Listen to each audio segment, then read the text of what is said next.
There are many things that can be said about Max Verstappen, but the version of Max that was in front of the media during the Japanese Grand Prix, it was a version that took everyone by surprise. It's not often that you see a driver standing in front of the media and almost having an existential crisis. It almost appeared that he was standing there answering questions and almost thinking that, what am I doing here? What's the point of it all? And that is probably the worst place to be for an F1 driver who is supposed to drive these cars at 300 plus kph. It shouldn't be happening. But that's where we are now. The regulations in 2026 and the cars, they have been termed anti-F1 by Max. They have been termed pretty much something similar by Lando Norris, Fernando Alonso, and others. The criticism has been public, but when it comes to Max, it has led to a bit of an existential crisis. He is now openly talking about retiring from the sport, and if he does, ultimately it will come down to how pathetic and dogshit these regulations are. Most importantly, however, if the best driver on the current grid leaves the sport because the cars and the direction the sport has taken is not good and is not something aligned with his values, it is an indictment on the current management, and it is something that is going to be a black eye on how the sport is being run right now. And if we try to analyze the situation, I think it would not come as a surprise to anyone if Max Verstappen leaves the sport at the end of the season. So in this video, we'll break it down into 3 parts. The first part is where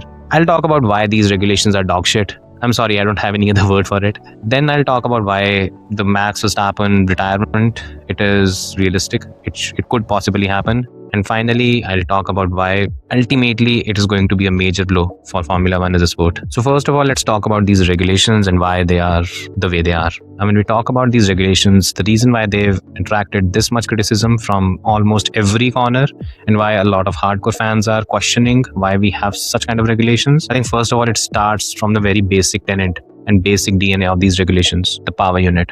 And the power unit has 50% electric component. Now, in the previous set of regulations as well, there was an electric component. We had both MGUH and MGUK, and that were also used to harvest electric energy. But at that time, it was only contributing around 16% of the overall power.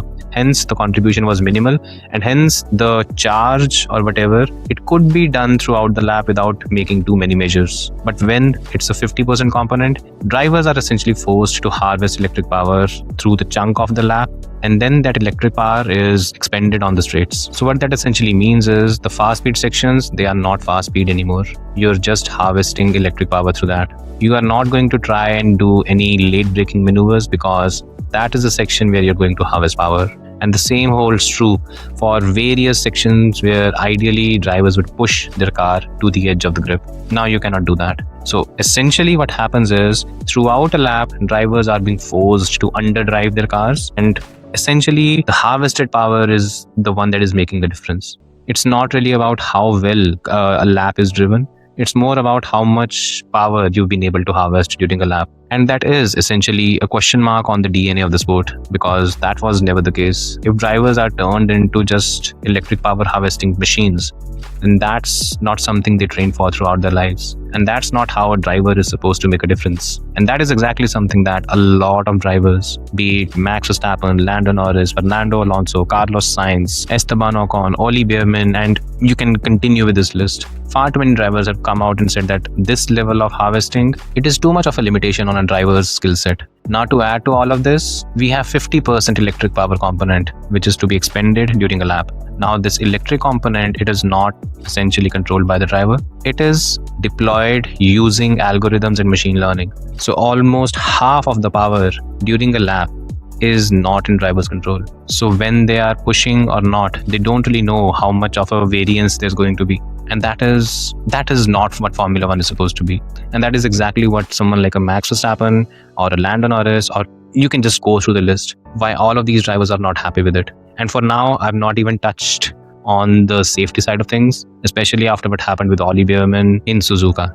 That should not be happening. That's a major red flag when it comes to safety. So yeah, to top it all, when we are talking about the 2026 F1 regulations, these are anti-F1, where drivers are being severely limited, and the kind of impact that they can make in the overall performance, it is being diminished significantly. Now let's talk about Max Verstappen and why his retirement is a realistic possibility. So full disclosure, before Max Verstappen's interview, I did not think that a Max Verstappen retirement was a possibility. I always thought that, okay, he might not like these regulations, but ultimately he'll suck it up and adapt and maybe try to make a move to Mercedes and then go from there. But after his interview, after going through the audio clip of what he had said, I don't think he's in for the long haul.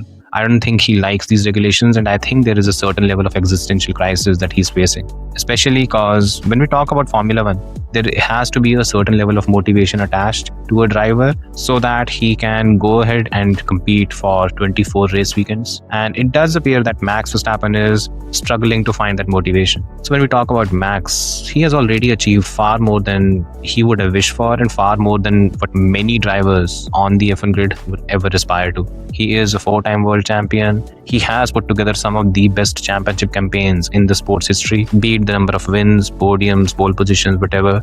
He's right up there with some of the more successful drivers. And most importantly, he's someone who does not really care about these things. He's been quite vocal in claiming that when it comes to F1, he's not really here for the records. And when he makes these claims, he seems to be making from a very genuine side. To add to this, I think, and again, this is just my view, I think when Max Verstappen looks at the 2026 F1 grid, I don't think he sees any driver that could potentially challenge him in equal machinery. I think maybe he might have respect for the likes of Leclerc or Russell, but I don't think he looks at them and sees either of them as a threat. He might think that there could be a certain level of competition with the two, but in his view, I think he does not look at them as someone who can beat him over a season. And once that happens, you don't really have a challenge on the grid.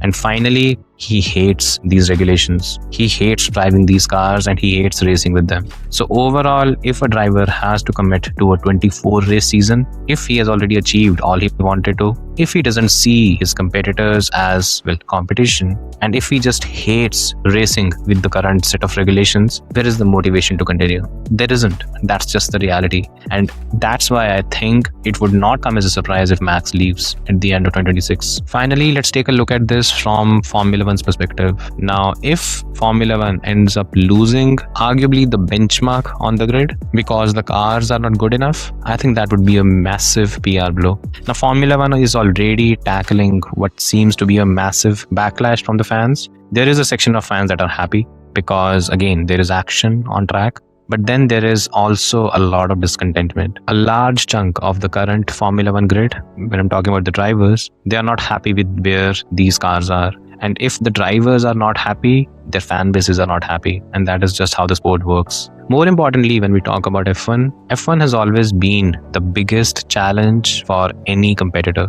This is the place where you had the biggest challenge, the best talent, and all of them competing for the top honor. Now, of course, there have been issues with F1, be it the 2025 set of regulations where overtaking was a major issue and the cars were similar to boats. But at the same time, it was still a major challenge.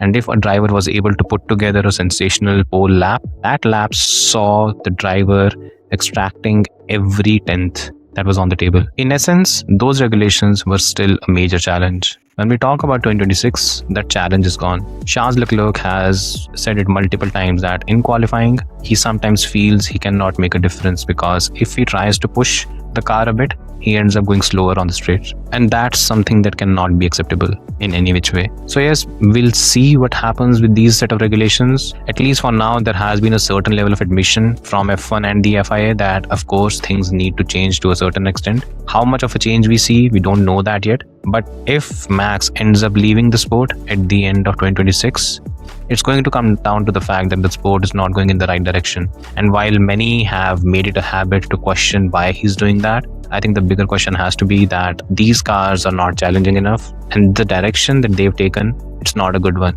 So yeah, that's my take on the whole thing. I do think there's a massive possibility that Max leaves the sport at the end of the season. What do you guys think? Let me know in the comments. Thanks for watching and I'll see you next time.